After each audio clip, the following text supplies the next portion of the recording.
Arthur Edward George, the 17th of June 1875 to 8 September 1951, was an accomplished sportsman, an aviation pioneer, aircraft designer, racing driver, engineer and businessman. He served in the Second Boer War, in the British Cape Colony Armed Forces, in World War I and in World War II, and was awarded the Silver Medal of the Royal Aero Club posthumously for his services to aviation.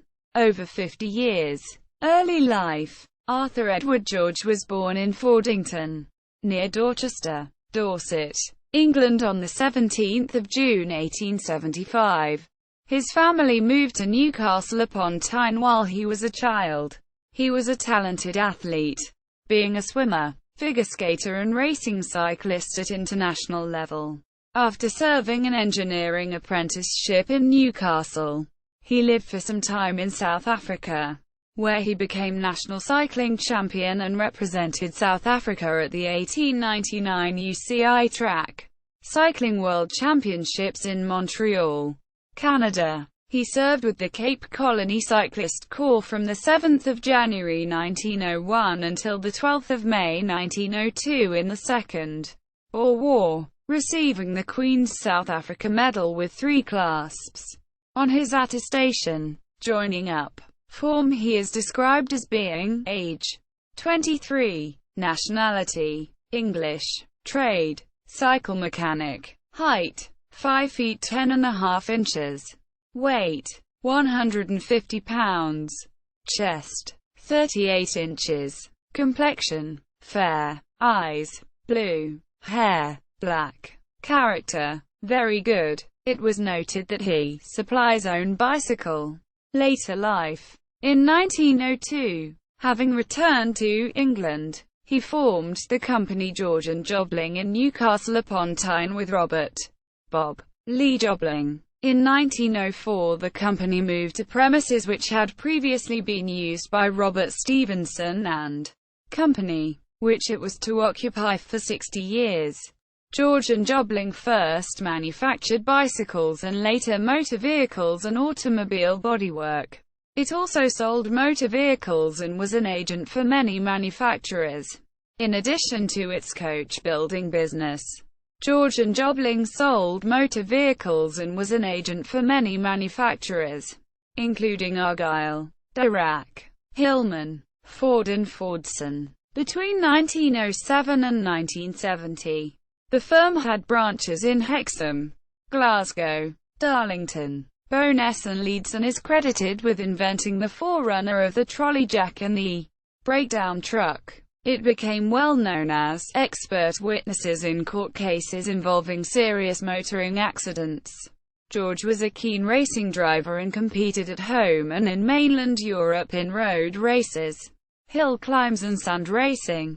He achieved third place driving a Dirac in the 1908 RAC Tourist Trophy race, during which he also set the fastest lap time, and won many races in a stripped-down Ford Model T at Brooklands and Saltburn.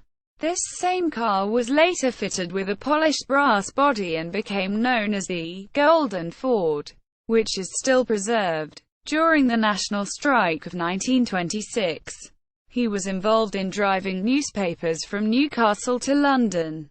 Quote, in August 1909 George became an active member of the Royal Aero Club of the United Kingdom and learned to fly on a voice and biplane called Bird of Passage which he had bought from J. T. C. Moore Brabazon, holder of Aviator's Certificate No. 1. He later sold the Bird of Passage to Cecil Grace. He designed and built his own aeroplane, which featured hollow spars, a steerable tailwheel and unique triplicate control column which controlled not only roll and pitch but also yaw. The control column has been preserved and is on display at the Discovery Museum in Newcastle upon Tyne. On 6 September 1910 he gained Aviator's Certificate No. 19 flying this prototype aircraft. Front and side elevation views of his aircraft, which was displayed at the Olympia exhibition in 1910. can be found in the Flight Magazine archive. Later the same year he crashed it at an air display in Newcastle. His application to the banks for more funds to continue designing and building aircraft was refused on the grounds that it was too dangerous. After this setback, he concentrated his efforts on customizing and selling cars. He nevertheless took an active interest in flying throughout his life. He was a leading member of the Newcastle upon Tyne Aero Club. He obtained his civil aviation Class A pilot's license in 1935 and his Class A glider pilot's license in 1937.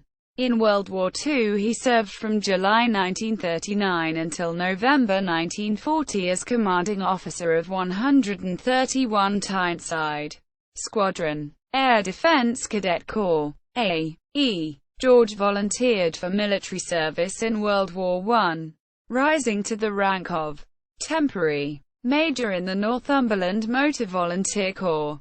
Between the wars he pursued his business, sporting and flying interests, serving again in World War II as commanding officer of the local Air Defence Cadet Corps between 1939 and 1940, followed by volunteer service in both the Home Guard and the Royal Navy.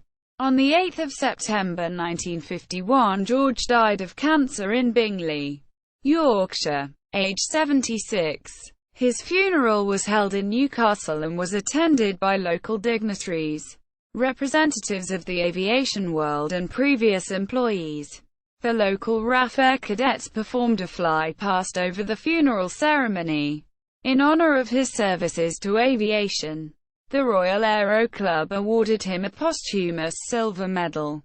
References, footnotes, citations, bibliography. Turner, Charles Cyril. 1927. The Old Flying Days. London. S. Lowe. Marston and Co. Limited. p. 374.